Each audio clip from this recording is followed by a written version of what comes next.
Japan owns more than $1 trillion of America's debt. Now imagine it starts selling. U.S. Treasury yields could rise, mortgage rates could follow, and stocks could come under pressure. And that may be the real reason America just stepped in to save the Japanese yen. Scott Bessent has a problem. Japan needs to defend its currency, but Washington really doesn't want Japan defending it by selling U.S. Treasuries. So Bessent just tried something unusual. The U.S. Treasury bought yen using euros from its Exchange Stabilization Fund. Not dollars, not treasuries, euros. And that detail tells us what this intervention may really be about. Bessent isn't simply trying to save the yen, he's trying to change the plumbing underneath the rescue so Japan doesn't have to dump American debt. And now, he may want the Federal Reserve involved too. That's where this gets much bigger. Japan could attack the yen problem directly by raising interest rates much faster, which would make the currency more attractive and reduce some of the pressure pushing money out of Japan. But there's a reason the Bank of Japan hasn't simply slammed on the brakes. Japan spent decades building an economy around extremely cheap money, while its government accumulated an enormous debt load. Raising rates too aggressively could damage the economy while making that debt increasingly expensive to finance. So Japan has another weapon: its massive foreign exchange reserves. Instead of aggressively raising rates, Japan can sell dollar assets and use the proceeds to buy yen. That supports the currency without immediately shocking the Japanese economy with much higher interest rates. Except there's a problem. Those reserves aren't sitting in a giant pile of cash. Much of the money is invested, and Japan is one of the largest foreign holders of U.S. Treasuries. Defending the yen can therefore mean selling American government debt. And that's the trap.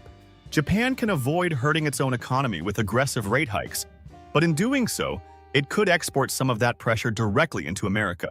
Treasury selling can push yields higher, affecting mortgages, corporate borrowing, government financing, and potentially stock valuations. That creates an extraordinary conflict. Japan doesn't want to shock its economy with aggressive rate hikes. America doesn't want Japan dumping treasuries, so Bessent is effectively trying to create a third door. Give Japan access to liquidity without forcing those treasuries onto the market. That's why the euro trade matters. The U.S. Treasury bought yen using euros held in the Exchange Stabilization Fund. It allowed Washington to support the Japanese currency without creating another source of selling pressure in the U.S. Treasury market. But Bessent apparently wants to go further, and this is where the Federal Reserve enters the story. The Fed operates something called the Foreign and International Monetary Authority's Repo Facility, or FIMA. The name sounds complicated, but the mechanism is surprisingly simple. Imagine a foreign central bank owns U.S. treasuries, but suddenly needs dollars. Instead of selling those treasuries into the market, an eligible institution can temporarily exchange its securities for dollar cash through the Fed. It gets liquidity without dumping the bonds. Those dollars could potentially provide additional firepower for yen intervention. Japan gets access to liquidity, its treasuries stay out of the market, and Washington reduces the risk that defending the yen accidentally pushes American borrowing costs higher. Think about what Bessent is trying to build. First, use euros instead of treasuries to buy yen. Then potentially give Japan better access to dollar liquidity against treasury holdings. They're different tools, but they serve the same strategic objective: defend the yen without destabilizing the market that finances the United States. That's why calling this simply a currency intervention misses the bigger story. This is also about protecting the U.S. Treasury market from the consequences of Japan protecting itself. And there's a remarkable irony here. Bessent helped break the Bank of England in 1992 as a trader. Now, as Treasury Secretary, he's trying to stop traders from doing something similar to the yen, but he also knows the lesson from that experience. Intervention can punish speculators, and liquidity can buy governments time. But neither can permanently erase the economic forces underneath a currency. And that brings us to the biggest risk in Bessent's strategy. What happens if this intervention eventually isn't enough? Imagine the yen comes under heavy pressure again. Japan still doesn't want to raise rates aggressively. Japan doesn't want to unload huge amounts of treasuries. And the liquidity available through existing mechanisms isn't enough to convince traders to back away. Washington would then face a much more uncomfortable choice. Does Treasury tolerate renewed pressure on the yen and potentially the Treasury market? Or does it ask the Federal Reserve to expand the financial plumbing that makes Bessent's strategy possible? That could mean a larger role for FIMA. And the moment that happens, this stops being merely an exchange rate story. Currency policy is directed by Treasury, but FIMA operates through the Federal Reserve. The distinction between the two starts becoming increasingly important. If Fed facilities need to be expanded or altered because Treasury wants to prevent foreign Treasury selling, the line between fiscal policy and monetary policy becomes harder to see, and the timing could hardly be more sensitive. Kevin Warsh is now leading the Federal Reserve. Markets need to believe his decisions on interest rates and the Fed's balance sheet are being driven by inflation and the U.S. economy, rather than by what the White House or Treasury needs from financial markets. Now imagine another serious attack on the yen. Japan needs substantially more dollar liquidity, Treasury wants to prevent Japanese Treasury selling, and investors start asking whether Warsh's Fed will expand its role to make Bessent's strategy work. That is the real stress test. It isn't whether Bessent can push the yen higher for a few days.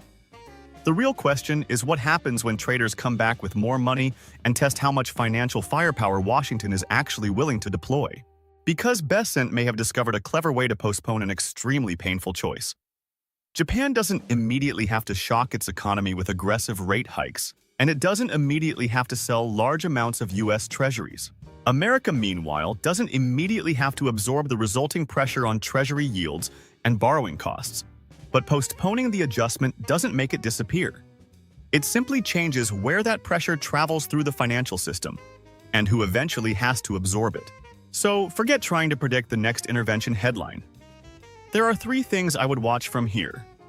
The first is dollar-yen. If the yen starts weakening sharply again, traders are effectively testing whether Washington's intervention threat is credible. Second, watch the gap between Japanese and U.S. government bond yields.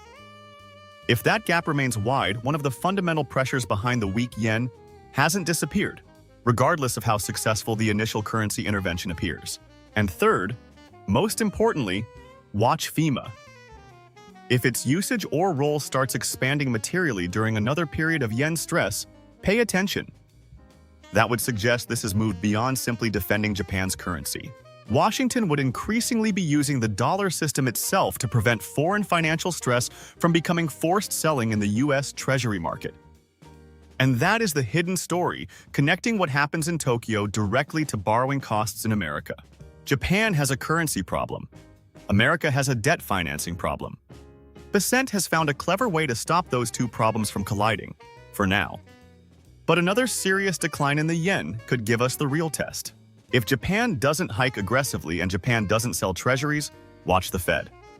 Because that's when we'll discover whether Bessent's yen intervention was simply a clever trade or the beginning of a new line of defense around the market that finances the United States.